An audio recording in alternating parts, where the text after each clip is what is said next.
Bonsoir chez vous et merci de vous joindre à nous pour vous informer.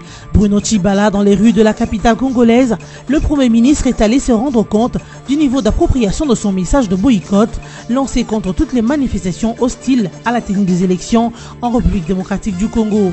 Partout où il est passé, le Premier ministre a prêché les élections et a invité la population à ne pas se laisser distraire, mais plutôt se préparer pour un atterrissage en douceur à l'issue des élections. Célébration. Comme chaque année, ce 1er décembre de la journée mondiale de lutte contre le VIH-Sida, une occasion de rappeler que cette pandémie continue à faire des victimes dans le monde, mais aussi que chaque individu a droit à la santé, d'où faciliter l'accès aux soins et favoriser un environnement sain. Et dans le Haut-Katanga, 12 personnes sont mortes dans un accident de circulation sur la route Lubumbashi-Kasumbalesa ce jeudi 30 novembre.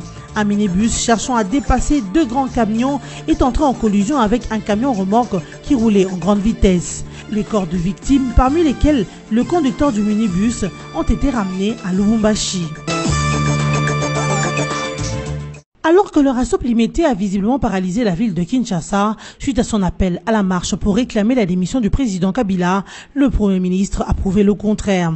Bruno Tshibala a effectué ce jeudi 30 novembre le tour de la ville, précisément dans les quartiers dits chauds de Kinshasa, pour se rendre compte du niveau d'appropriation de son message de boycott lancé contre toutes les manifestations hostiles à la tenue des élections en RDC.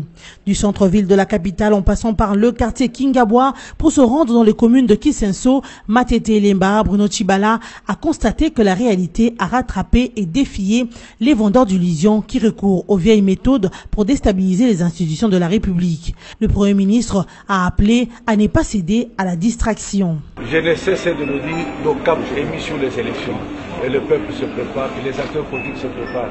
Autre chose, c'est de la distraction. Voilà tout ce qui passe bien. À Lemba, fief naturel du Premier ministre, Bruno Tshibala a été accueilli par une foule en liesse qui a rejeté visiblement l'appel à la marche. Ici, le numéro 1 du gouvernement d'union nationale a invité ses compatriotes à se préparer aux élections paisibles, transparentes et crédibles qu'il attend offrir à l'histoire politico-électorale de la RDC.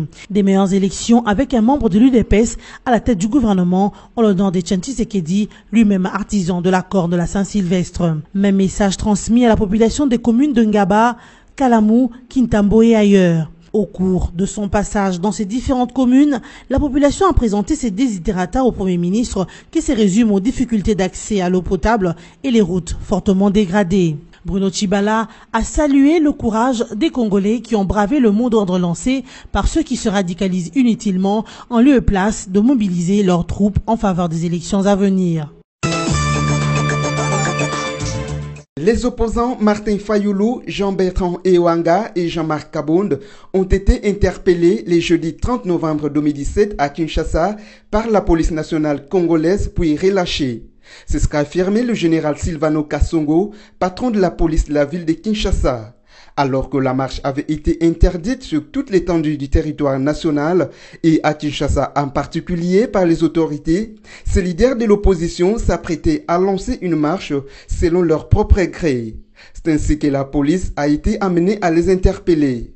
Cependant, Martin Fayulu et Bertrand Ewanga, tous des députés nationaux, ont été relâchés plus tôt car jouissant de l'immunité parlementaire.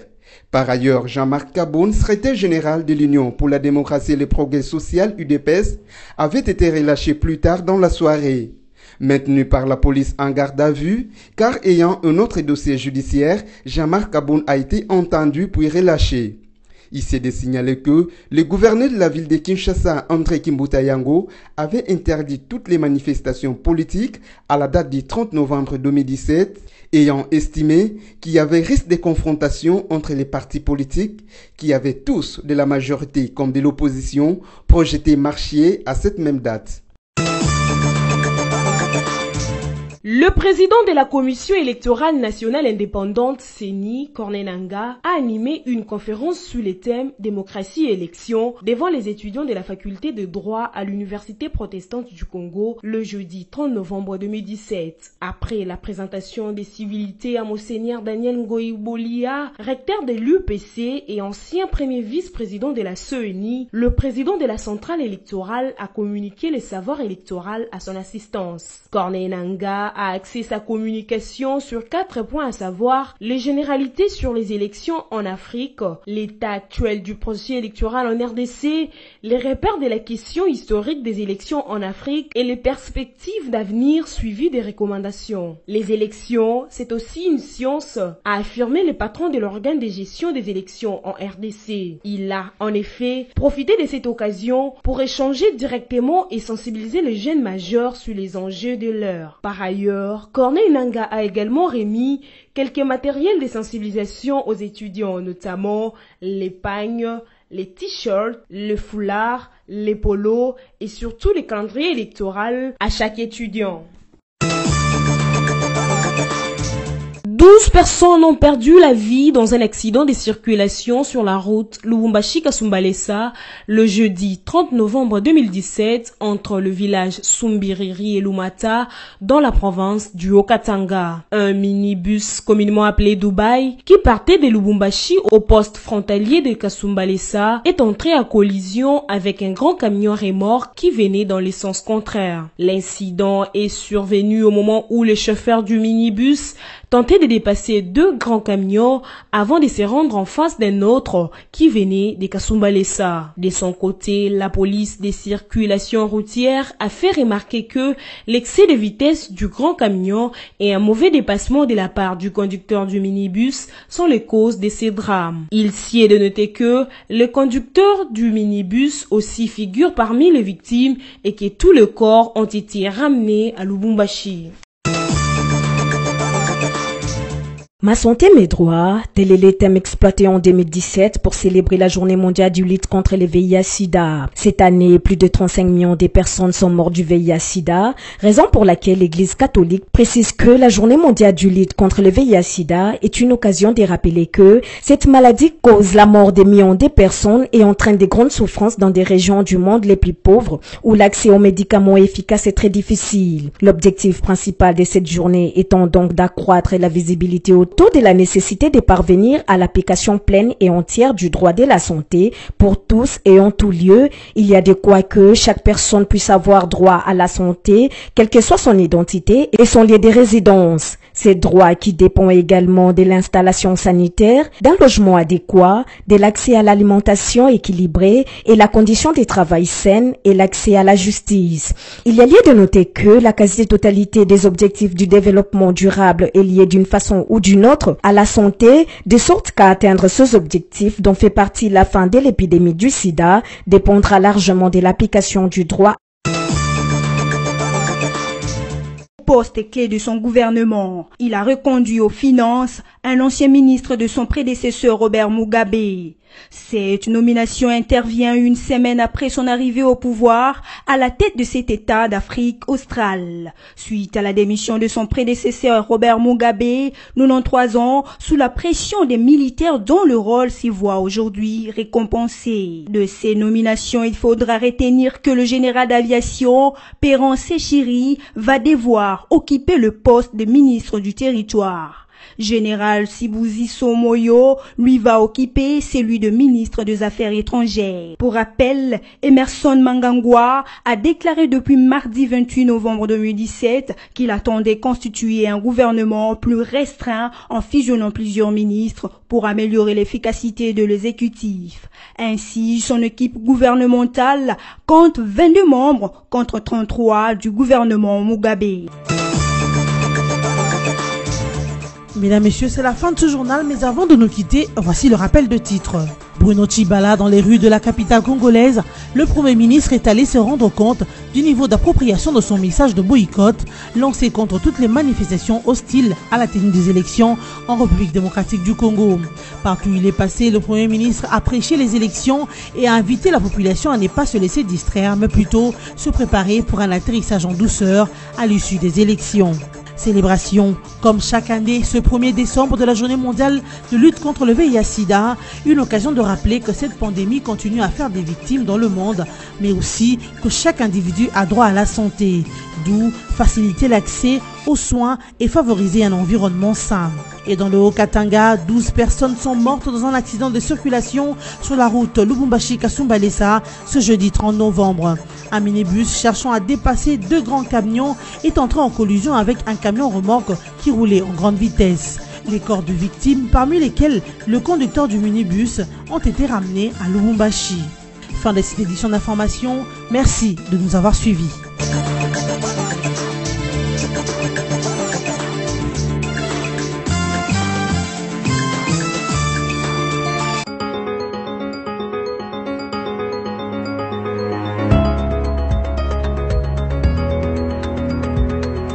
L'actualité des médias en ligne a tourné cette semaine autour de la position de la SANCO sur le calendrier électoral, l'appel au respect des dates des élections par les Nations Unies, les appels à la marche et l'interdiction du gouverneur André Kimbuta.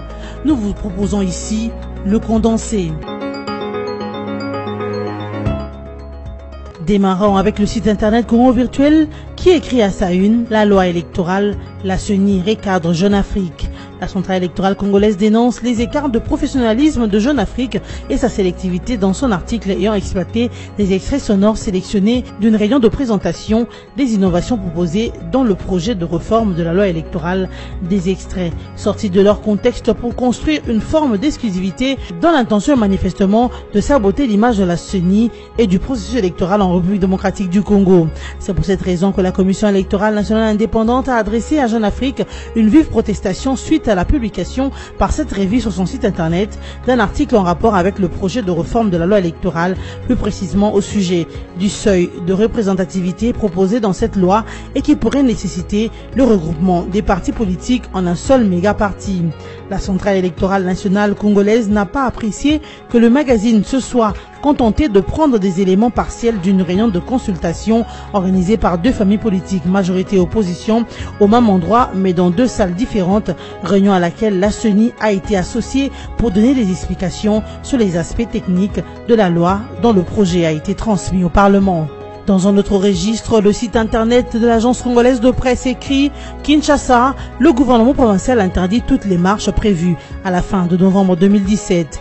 Le gouvernement provincial de la ville de Kinshasa a interdit toutes les manifestations publiques prévues par les différentes formations et plateformes politiques ainsi que de mouvements citoyens à l'issue du Conseil des ministres provinciaux élargi au comité provincial de sécurité.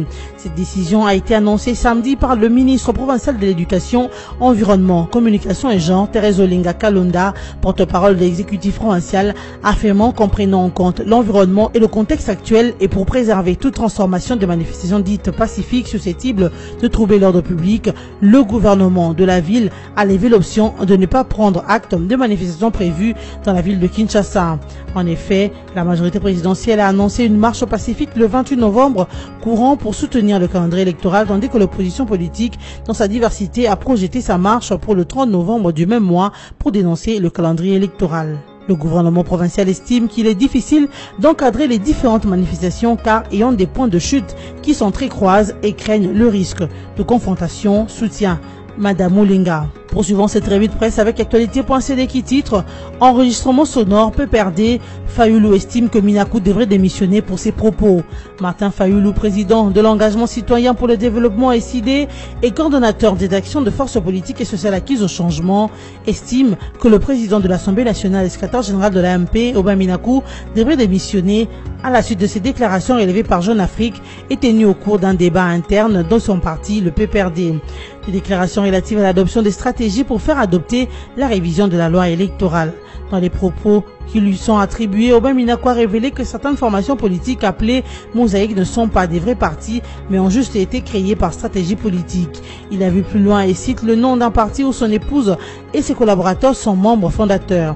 Pour Martin Fayoulou, qui qualifie de très grave une fois que la preuve est faite sur l'authenticité de ces enregistrements, le président de l'Assemblée nationale devrait démissionner de son poste. Si l'élément audio de la réunion PPRD relatif à sa stratégie sur le projet de loi électorale est vrai, Minakou doit démissionner. Très grave, a-t-il écrit sur son compte Twitter. Bouclons cette revue de presse avec Forum de Zas qui écrit à sa une: après avoir raté le Premier ministre, Lokondo s'en prend maladroitement à Minakou et à ses collègues députés. La plénière de vendredi 24 novembre à l'Assemblée nationale aura été l'une des plus mouvementées de la session ordinaire en cours du Parlement. En toile de fond, le verdict de la commission spéciale de l'Assemblée nationale mise en place pour rédiger le rapport de la plénière relatif à l'interpellation du Premier ministre Bruno Tshibala par le député Henri Thomas Lokondo. Au terme de son exposé, la commission a conclu que le chef du gouvernement ne doit pas démissionner parce que la demande expresse de l'interpellateur heurte l'esprit de l'alinéa 7 de l'article 126 de la Constitution. Et comme il fallait s'y attendre, le dit rapport de la commission spéciale a donné lieu à des joutes oratoires. Dans la salle, les élus ont assisté au choc frontal entre Henri Thomas Lokondo et Oba Minakou, président de la Chambre basse du Parlement. Le premier voulant s'exprimer après que la commission a présenté son rapport à la plénière s'est vu refuser la parole, d'où la colère de l'interpellateur du Premier ministre Bruno Tshibala. Ceux des téléspectateurs ayant suivi la plénière à l'Assemblée nationale de vendredi sur la RTNC auront vu la réaction d'Henri Thomas Lokondo. D'un vilain geste de la main, il avait envoyé foutre le speaker de la chambre basse, ce qui ressemblait à une insulte gestuelle à Oba Minakou. Le comportement inapproprié de Thomas Lokondo ne s'est pas arrêté dans la salle de congrès du Palais du Peuple, bien au contraire, le Lulembandaka s'est encore emporté sur les réseaux sociaux. Ouvrons cette revue de presse avec Congo Virtuel qui note en grand titre « Élection, la Synco fait un procès à Kabila à la CENI ». En fait de message issu de sa dernière assemblée, la Synco fait une compilation des rumeurs et de soupçons enveloppés dans de supposées recommandations pour porter des accusations sibyllines contre des institutions et des personnalités qu'elle responsabilise pour les difficultés du processus électoral. Un discours qui résonne comme des pics contre le chef de l'État, la CENI et le gouvernement. De ce fait, loin de rassembler le peuple de Dieu, la Synco l'a ainsi divisé en faisant le choix de la partialité après avoir volontairement décidé de devenir actrice à part entière dans l'arène politique. L'opinion publique a découvert ce lundi 27 novembre 2017 la déclaration de la Conférence épiscopale nationale du Congo sanctionnant les travaux de l'Assemblée plénière extraordinaire qu'elle a tenue du 22 au 24 novembre dernier.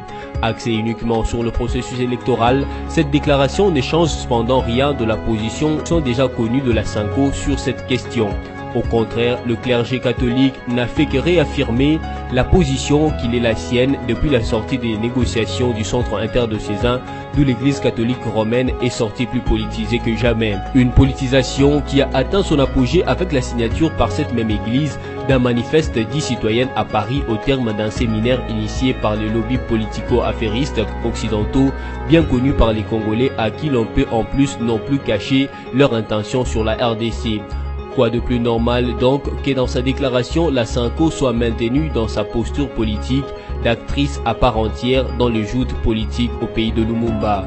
Poursuivons cette revue de presse avec Forum de Zas qui titre à sa manchette « Très portée sur la question électorale, la plateforme chère à Sami Badibanga donne encore la voix. Le projet électoral et anticonstitutionnel soutient le progressiste ». À peine le projet de la loi modifiant et complétant la loi électorale a-t-il atterri dans les travées de l'hémicycle que la plateforme Le Progressiste a crié au crime des lésées constitutions. C'est avec force argument coulé en une déclaration où le seuil de la représentativité de 3% est jugé démocraticide, en ce qui exclut quantité des candidats de jeux politiques dont les indépendants. Aux yeux du regroupement de l'opposition piloté par le Premier ministre honoraire Sami Badibanga, le projet de révision de la loi électorale vise ainsi à instaurer un vote censitaire afin de favoriser le principal parti de la majorité sortante, à savoir le PPRD. Depuis le lundi 20 novembre 2017, le gouvernement a déposé au bureau de l'Assemblée nationale un projet de révision de la loi numéro 06/006 du 9 mars 2006 portant organisation des élections présidentielles, législatives, provinciales et locales. C'est ce projet de loi que le vice-premier ministre et ministre de l'Intérieur a présenté ce lundi 27 novembre devant la plénière de l'Assemblée nationale. Bouclons cette revue de presse avec le site de la radio onisienne qui titre « Félix Tshisekedi, Personne dans ce pays ne peut nous interdire de manifester. Félix Tshisekedi, président de la plateforme de l'opposition Le Rassemblement, rejette l'interdiction de manifestation du 28 et 30 novembre décidée par le gouverneur de la ville de Kinshasa. Selon lui, personne ne peut empêcher aux Congolais d'exercer le droit inscrit dans la Constitution. Lorsque le jour viendra, le 30 novembre, ce sera notre droit de manifester. Personne dans ce pays ne peut l'interdire. Pour nous, cette histoire d'interdiction de marche n'existe pas. Nous serons dans les rues de Kinshasa, nous parlerons au nom du peuple, promet Félix Tshisekedi. Pour le président du Rassemblement, la mesure du gouvernement est sans objet. Félix Tshisekedi maintient la marche à la date annoncée et appelle par ailleurs le Congolais à participer massivement à cette manifestation. Ça démontre le manque de sérieux de ceux qui pensent pouvoir donner le droit de manifester ou de les refuser. Le droit de manifester est inscrit dans la Constitution. Ceux qui s'opposent à respecter la Constitution sont passibles de poursuites pour haute trahison. Qu'ils médisent bien ce qu'ils sont en train de faire aujourd'hui, parce que l'histoire finit toujours par nous rattraper, affirme Félix Tshisekedi. RDC, le Conseil de sécurité appelle au respect des dates des élections, c'est le titre à la une du site de la radio onusienne. Le membre du Conseil de sécurité de l'ONU appelle les autorités congolaises à faire en sorte que les élections soient organisées effectivement le 23 décembre 2018. Ils ont souligné l'importance cruciale de veiller à ce que les élections ne soient pas reportées une nouvelle fois. Ils ont pris note mardi 28 novembre de la publication par la Commission électorale nationale indépendante CENI du calendrier électoral pour les élections présidentielles, législatives et provinciales. Dans une déclaration à la presse, ils ont rappelé que le Conseil de sécurité avec l'Union africaine a demandé à plusieurs reprises la publication en temps voulu du calendrier électoral crédible et consensuel conformément à l'accord politique du 31 décembre 2016. Le Conseil de sécurité estime qu'un cycle électoral pacifique et crédible est crucial pour la paix et une stabilité durable en RDC. Il a appelé les autorités congolaises et toutes les institutions consacrées à prendre sans tarder toutes les mesures nécessaires pour que le nouveau calendrier soit scrupuleusement respecté, y compris la publication d'un budget crédible pour les élections. Les membres du Conseil de sécurité ont également souligné la nécessité de tout faire pour que les élections prévues soient organisées dans des conditions requises de transparence, de crédibilité et d'inclusivité et conduisant à un transfert pacifique du pouvoir. Poursuivons cette revue de presse avec Forum des As qui titre à sa une « Le projet de loi électorale ayant été déclaré recevable ». Place au débat sur le seuil de représentativité fixé à 3%. L'Assemblée nationale a déclaré recevable le projet de loi portant organisation des élections présidentielles, législatives, provinciales, urbaines, municipales et locales au cours de la plénière d'hier mardi 28 novembre à la Chambre basse du Parlement sous la présidence de Beminakou. Le vice-premier ministre, ministre de l'Intérieur et Sécurité Emmanuel Ramazani Shadari, qui répondait aux préoccupations des députés lors de la séance consacrée à l'examen de ce projet de loi, a fait savoir que ces textes de loi apportent des solutions notamment à la répartition des sièges, aux problèmes liés à la succession de chefs coutumiers cooptés des députés provinciaux, à la représentativité de femmes sur les listes électorales, à la candidature des indépendants aux listes fantaisistes, à la prolifération de partis politiques aux élections. Les VPM Shadari a regroupé sa réplique en 10 points. Abordant la question du seuil légal des représentativités qui est en effet l'une des grandes innovations de cette loi électorale, Emmanuel Ramazani Shadari a déclaré que ce principe vient régler les problèmes causés par les systèmes proportionnels utilisés depuis les élections de 2006 et qui ont posé beaucoup de lacunes pendant les 2 mandats précédents et a coûté cher à l'État dans l'organisation des scrutins législatifs. Abordant la question du seuil légal de représentativité qui est en effet l'une des grandes innovations de cette loi électorale, Emmanuel Ramazani Shadari a déclaré que ce principe vient régler le problème causé par les systèmes proportionnels utilisés depuis les élections de 2006 et qui a posé beaucoup de lacunes pendant les 2 mandats précédents et a coûté cher à l'État dans l'organisation des scrutins législatifs pour des circonscriptions à plusieurs sièges. Bouclons cette revue de presse avec les sites internet du groupe BSC qui note en grand titre « Reinders à Kinshasa, douche froide interpellatrice ». Le patron de la diplomatie belge est venu inaugurer le nouveau bâtiment de l'ambassade de Belgique dans l'indifférence totale des autorités congolaises, encore traumatisées par le pratique diplomatique de Bruxelles systématiquement animée des clashs comme s'il s'agissait d'un sport national en Belgique. Une situation qui devrait faire réfléchir à Bruxelles d'où le premier pas d'une nouvelle normalisation devait provenir, estimant des observateurs. En tout cas, inaugurée dans ces conditions, après plusieurs mois de flottement, une telle infrastructure dans son ancienne colonie, sans les anciens colonisés, devrait faire réfléchir. Pour une fois, la Belgique construit en dur une ambassade en RDC, son ancienne colonie. L'inauguration de cet immeuble s'est déroulée dans des conditions qui disent tout de la raideur des rapports entre Kinshasa et Bruxelles. Une froideur qui en dit long aussi bien par l'absence des officiels congolais à cette cérémonie que le rang des officiels belges qui a été envoyé pour la circonstance. Didier Reynders est bien entendu ministre belge des Affaires étrangères et se trouve bien dans ses cordes pour l'exercice. Mais c'est justement sa personne qui a provoqué la bide du 27 novembre dernier à Kinshasa. À part André Kimbuta qui s'est trouvé comme autorité provinciale de la ville de Kinshasa et non pas étatique représentant le gouvernement, l'on a vu un chef coutumier aux côtés des Reynders et l'ambassadeur de Belgique devant le ruban symbolique pour l'inauguration et c'est tout. Le carton d'invitation avait pourtant été distribué dans les quotas institutionnels quinois. La manifestation prévue ce 30 novembre et interdite par les autorités provinciales en fait la une de journaux parus à ces jours. Démarrons avec Forum de Zas qui écrit à sa une, contrairement aux affirmations des internautes, Kimbuta demande avoir autorisé la marche du rassemblement. La réaction de l'hôtel de ville ne s'est pas fait attendre à la suite de la lettre qui circulait hier dans les réseaux sociaux donnant autorisation de la marche de rassemblement. Il informe les Quinois qu'il ne s'agit que d'un faux document avant de réitérer sa décision de non-organisation de cette marche. D'après un proche collaborateur du gouverneur de la ville de Kinshasa qui l'a expliqué à la presse, le gouverneur André Kimbuta n'a jamais signé une pareille lettre. Rien qu'à voir le nombre de fautes d'orthographe, il est évident qu'il s'agit d'une lettre écrite par des personnes n'ayant aucune notion du français. Par ailleurs, l'hôtel des villes rappelle qu'elle n'a pas pris acte de lettre de la majorité présidentielle et du rassemblement qui l'a informé de l'organisation de manifestations à caractère public, respectivement le 28 et 30 novembre 2017. Les services de communication du cabinet du gouverneur rappellent à l'opinion que la position du numéro 1 de la ville quant à l'organisation de marche reste inchangée. Cette prise d'opposition des autorités urbaines fait suite à des rumeurs depuis hier mercredi autour d'un document non authentifié attribué au gouverneur et autorisant la dite manifestation pourtant interdite officiellement depuis le 27 novembre par une lettre dont une copie a été réservée au président de l'ESIE, Martin Fayoulou du Rassemblement.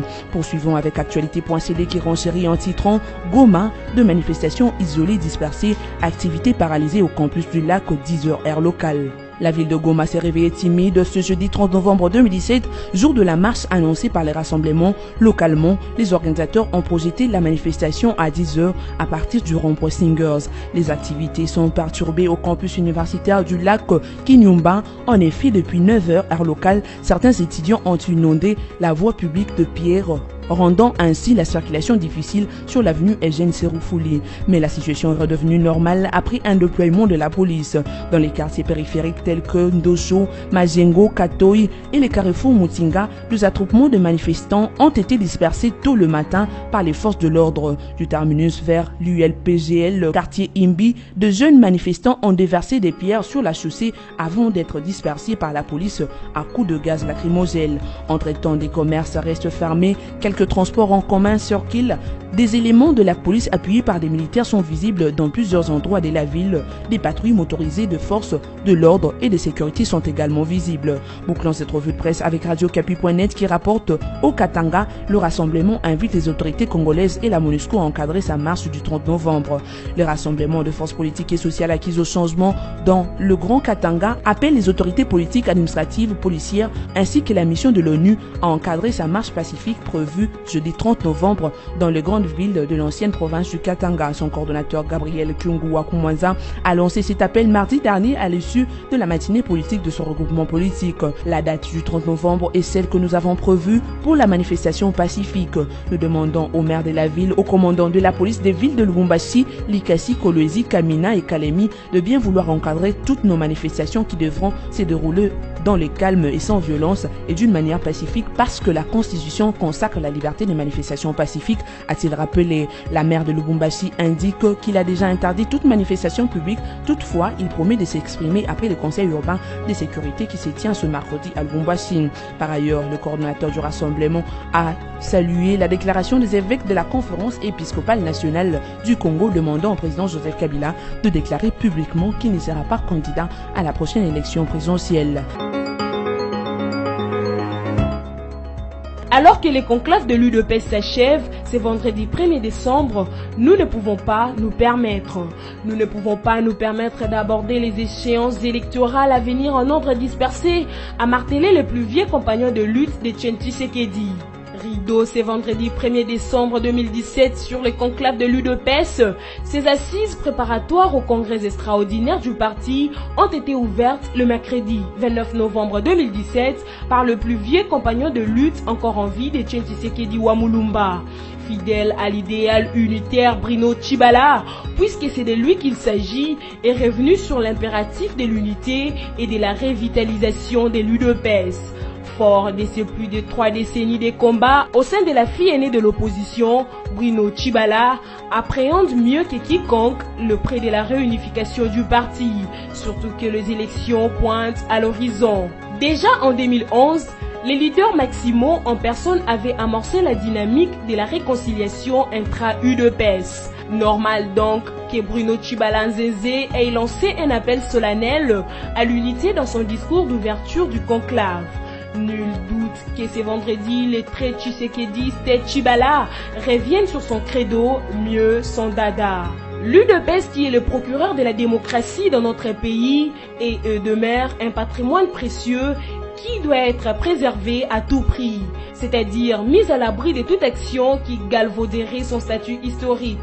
Je l'ai dit, pour être resté en permanence 36 ans au front. L'UDPS restera notre chantier lumineux vers le bonheur du peuple. C'est pourquoi nous disons avec raison, le peuple est d'abord. Apostrophe Bruno Tshibala Nzeze dans son bref discours très applaudi, prononcé à l'occasion de l'ouverture des travaux du dit conclave. Face à une assistance accrochée à son speech, Brutti s'est montré imperturbable.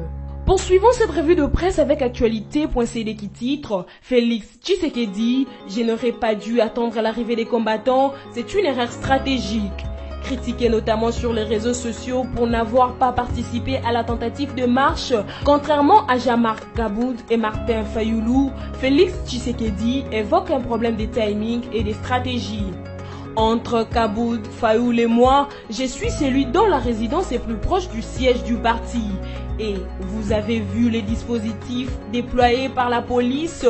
Je voulais venir avec les combattants. Kabound est sorti un peu plus tôt et c'était bien fait. J'ai attendu que les jeunes se réunissent pour aller ensemble avec eux comme convenu, mais ce n'était pas la bonne stratégie. Quand les jeunes commençaient à arriver, ils ont été violemment chargés par les policiers qui m'ont bloqué à l'intérieur de mon domicile. Ils m'ont empêché de sortir, ils ont tout bloqué jusqu'à 13 h. C'est une erreur stratégique de ma part. Je n'aurais pas dû attendre le jeune, j'aurais dû le précéder. Il y aura d'autres manifestations, a dit actualité.cd Félix Tshisekedi, président du rassemblement. Bouclons cette revue de presse avec le groupe BSC qui écrit « Les RASOP limités dans la confusion entre liberté et violation de loi ».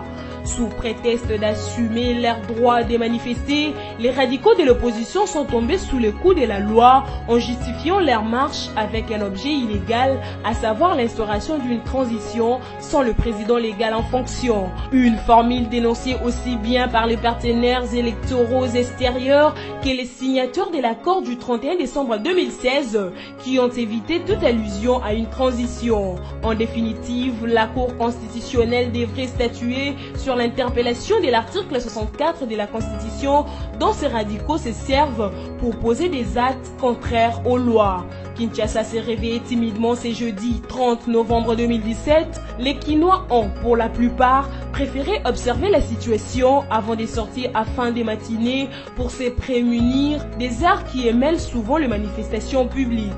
Plusieurs partis et regroupements de la majorité comme de l'opposition avaient en effet programmé des marches ces jours pour soutenir le calendrier électoral pour les uns et appeler au départ de Kabila pour les autres. Malgré l'interdiction décidée par l'autorité publique pour toutes ces marches dont elle a été saisie, le RASOP limité a maintenu son programme. Mesdames, Messieurs, cette revue de presse est terminée. Merci à vous de l'avoir suivi et bon week-end chez vous.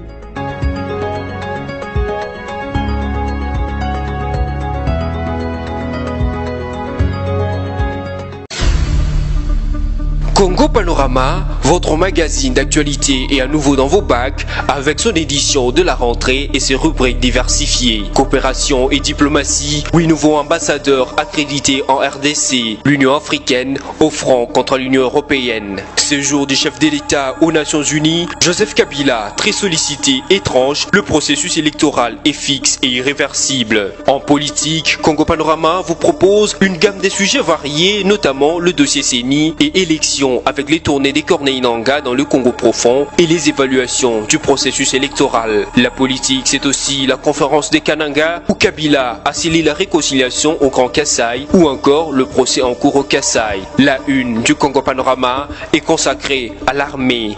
Réforme de l'armée, le FARDC en puissance. Votre magazine revient aussi bien sur le monument aux soldats congolais qu'à l'inauguration de l'académie militaire ainsi qu'aux différentes sortes de régiments et bataillons après leur formation. Économie et finances, découvrez nos articles sur la réforme fiscale en RDC, l'évaluation de la feuille de route du FPI, les performances de la SONAS au premier semestre 2017. En développement, Congo Panorama a suivi l'inspection de route par l'office de route, le renforcement de capacité à la CGT ou encore les bilans à l'OVD. En société, Maman Olive Lembe revient au chevet des enfants malades. Il est sur tous les fronts, éditorial signé Yvan Ramazani. L'éditorialiste révisite les actions du chef de l'État qui aura joué aux démineurs aussi bien sur le plan de l'économie que de la sécurité, la politique, la réconciliation au Kasaï. Congo Panorama, c'est également une édition surprise spéciale Congo Central, une province qui se modernise. Découvrez les investissements et innovations comme le nouveau bâtiment du gouvernorat, le nouveau port, l'usine d'engrais chimiques, la cimenterie, mais aussi les travaux de voirie. Découvrez également l'interview bilan du gouverneur Jacques Badou et cet éditorial qui lui est dédié par Yvan Ramazani. Il a osé ceci pour avoir, en période de marasme multisectoriel, engagé sa province sur la voie du développement à la lumière de la vision de modernité du chef de l'État. Congo Panorama, s'investir pour un Congo émergent. Congo Panorama, toute l'actualité à votre portée.